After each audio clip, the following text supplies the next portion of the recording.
Hello, नमस्कार. Aparna health पॉडकास्टवर आपलं खूप खूप स्वागत.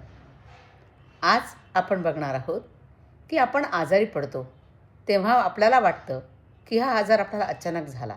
खरंच हे आजार अचानक होत असतात का? चला त्यासाठी हा व्हिडिओ पूर्ण पहा. आपण अनेक वेळा असं म्हणतो की अचानक आजार झाला, अचानक ब्लड प्रेशर वाढलं, अचानक डायबिटीज झाला. मला काहीच त्रास नव्हता. मला थोडंसंच डोकं दुखत होतं किंवा हातापायाला मुंग्या येत होत्या म्हणून मी दवाखान्यात गेली. तर मला BP वाढलेला आहे, माझी शुगर वाढलेली आहे. किंवा काही जण म्हणतात अचानक मला थायरॉईडचा त्रास सुरू झाला.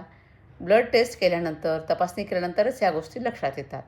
पण खरंच हे आजार अचानक होतात का? खरं म्हणजे आपलं शरीर अचानक आजारी पडत नाही. शरीर आपल्याला काही संकेत देत असतं, पण आपण ते संकेत ओळखत नाही किंवा त्याकडे दुर्लक्ष करतो. आज आपण या पॉडकास्टमध्ये जाणून घेणार आहोत शरीर आजारी पडण्यापूर्वी देत असलेले महत्त्वाचे संकेत. ते कोणते? बघा, तुम्हाला जर सतत थकवा येत असेल तर आपण लक्ष द्यायला पाहिजे. जर एखाद्या व्यक्तीला सतत थकवा जाणवत असेल तर ते केवळ कामाचा थकवा असतो असं समजू नका. कधीकधी त्यामागे पोषणाची कमतरतासुद्धा असू शकते. व्हिटॅमिन B12ची कमतरता असू शकते. आयर्न म्हणजे लोह कमी असू शकतं किंवा झोपेची कमतरता असू शकते. तुमची झोप पूर्ण होत नसेल तरीसुद्धा तुम्हाला थकवा हा वाटू शकतो. आयुर्वेदामध्ये याला म्हटलेलं आहे धातुक्षय. तेव्हासुद्धा शरीराला योग्य पोषण मिळत नाही आणि मग शरीर सतत थकल्यासारखं वाटत राहतं. म्हणून शरीर आपल्याला थकव्याच्या स्वरूपामध्ये संकेत देत असतं. तर घरीच त्यावर उपाययोजना न करता साधंच आहे असं न समजता डॉक्टरांकडे जाऊन एकदा डायग्नोसिस नक्की करून घ्यावं. त्यानंतर पचन बिघडणं. पचनाच्या तक्रारी हा खूप महत्त्वाचा संकेत आहे. गॅस होणं, ॲसिडिटीचे त्रास होणं, बद्धकोष्ठता म्हणजे टॉयलेट साफ न होणं, भूक न लागणं, या सर्व गोष्टी पचनसंस्थेचा इशारा देत असतात. म्हणजे पचनसंस्था तुमची बिघडलेली आहे असं सांगत असतं शरीर आपल्याला. आयुर्वेद सांगतो सर्व रोगांची सुरुवात पचन बिघडण्यापासूनच होते. म्हणून पचन व्यवस्थित ठेवणं हे आरोग्य टिकविण्यासाठी खूप महत्त्वाचं आहे. म्हणून सर्वात आधी पचनाकडे लक्ष द्या. ते जर व्यवस्थित नसेल तर डॉक्टरांचा सल्ला घ्या. आपल्या जेवणाच्या सवयी बदला. तिसरा संकेत शरीर देतं आपल्याला ते म्हणजे झोप नीट न लागणं. आजकाल अनेक लोकांना झोपेच्या समस्या जाणवतात. रात्री उशिरापर्यंत मोबाईलचा वापर करणं, सतत ताणतणावामध्ये राहणं, आपली अनियमित दिनचर्या यामुळे झोपेचा दर्जा हा खराब होतो आहे. आणि आपली झोप ही शरीराच्या रिपेअर सिस्टीमसारखी असते. जर झोप नीट झाली नाही तर शरीराची दुरुस्ती व्यवस्थित होत नाही आणि शरीर आजारी पडू शकतं. म्हणून झोपेकडे लक्ष द्या. झोप नीट होत नसेल तर त्यावर वेळीच उपाय करा. त्यानंतर त्वचेमध्ये काही बदल होतात का, इकडे लक्ष द्या. हा सुद्धा एक आजाराचा संकेत असू शकतो. त्वचा ही शरीराचा आरोग्याचा आरसा असते. जर अचानक पिंपल्स वाढले, त्वचा कोरडी झाली, पिगमेंटेशन वाढलं तर ते अनेक वेळा शरीरातील हार्मोनल बदलांचे संकेत असू शकतात. म्हणून स्किनचा कुठलाही बदल दुर्लक्ष करू नका. डॉक्टरांचा सल्ला घ्या. त्यानंतर तुम्हाला वारंवार सर्दी, खोकला होतो का हे बघा. ते सुद्धा आजारी पडण्याचं एक संकेत असू शकतं. आजार होण्यापूर्वीचं संकेत असू शकतं.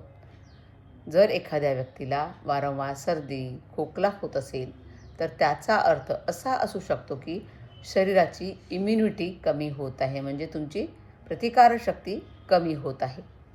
आयुर्वेदामध्ये याला ओज कमी होणं असंही म्हटलं आहे. ओज मजबूत असेल तर शरीर अनेक आजारांपासून स्वतःचं संरक्षण करू शकतं. शरीर आपल्याला अजून एक संकेत देतं ते म्हणजे वजन अचानक वाढणं किंवा अचानक कमी होणं. आपल्या वजनातील अचानक बदल हा देखील शरीराचा महत्त्वाचा संकेत मानला पाहिजे. त्यामागे हार्मोनल असंतुलन हे कारण असू शकतं किंवा थायरॉईड समस्या असू शकतात किंवा पचनातील बदल ही कारणे असू शकतात. तर वजन वाढत असेल तर वेळीच त्याकडे लक्ष द्या. कुठे काय होत आहे ते बघा आणि वेळीच उपचार करा. त्यानंतर 7वा संकेत शरीर देतं ते मानसिक अस्वस्थता. शरीर आणि मन यांचा खूप जवळचा संबंध आहे. जर मन सतत चिंतेमध्ये असेल, ताणामध्ये असेल किंवा अस्वस्थ असेल तर त्याचा परिणाम आपल्या शरीरावरही दिसायला लागतो. आजकाल अनेक आजारांचं मूळ मानसिक ताण आहेत. 70% आजार हे सायकोसोमॅटिक डिसिजेस आहेत. म्हणून मानसिक ताण जर आला असेल तो वेळीच दूर करून आपण आपले इतर आजारसुद्धा दूर ठेवू शकतो. लक्षात घ्या, जर आपण हे संकेत वेळेत ओळखले तर अनेक आजार टाळता येऊ शकतात. त्यासाठी काही साध्या गोष्टी खूप महत्त्वाच्या आहेत. नियमित झोप, संतुलित आहार, व्यायाम, त्यामध्ये फिरणं असेल, जॉगिंग असेल किंवा योगाभ्यास असेल, ध्यान आणि प्राणायाम आणि ताण नियंत्रण, या सगळ्या गोष्टी शरीराला संतुलित ठेवतात. म्हणून लक्षात ठेवा, शरीर नेहमी आपल्याशी बोलत असतं. कधी थकव्याच्या स्वरूपात, कधी पचनाच्या समस्येतून, कधी झोपेच्या त्रासातून. पण आपण ते संकेत ऐकत नाही, ओळखत नाही आणि दुर्लक्ष करतो. जर आपण वेळेमध्ये या शरीराचे संकेत ओळखले तर आजार टाळता येऊ शकतो. कारण आरोग्य टिकवणं हे आजार बरा करण्यापेक्षा नेहमीच सोपं असतं. आयुर्वेदाची व्याख्याच काय? स्वस्थस्य स्वास्थ्य रक्षणं आतुरस्य विकार प्रशमनं च. म्हणजे स्वस्थ व्यक्तीच्या स्वास्थ्याचं रक्षण करायचं, आतुर म्हणजे रोगी झालेल्या व्यक्तीचं रोगाचं निदान करायचं, त्याची ट्रीटमेंट करायची. म्हणजे आधी कशाला प्राधान्य दिलेलं आहे तर स्वस्थ व्यक्तीचं स्वास्थ्य ठेवण्याला. म्हणून ह्याच संकेतांकडे जर आपण वेळीच लक्ष दिलं तर आपण आपलं स्वास्थ्य अबाधित ठेवू शकू आणि निरोगी जीवन जगू शकू. तर सर्वांनी आपल्या शरीराच्या संकेताकडे दुर्लक्ष न करता आपल्या शरीराकडे आपण बघायला पाहिजे. आपलं शरीर काय सुचवतं ते बघायला पाहिजे, ऐकायला पाहिजे आणि त्यानुसार काही बदल करायचे असेल खाण्यामध्ये तर जरूर केले पाहिजे. व्यायाम कमी पडत असेल तर तो वाढवला पाहिजे आणि सगळ्या सवयी चांगल्या लावल्या पाहिजे. तर जरूर या गोष्टीकडे लक्ष द्या आणि स्वस्थ राहा, मस्त राहा.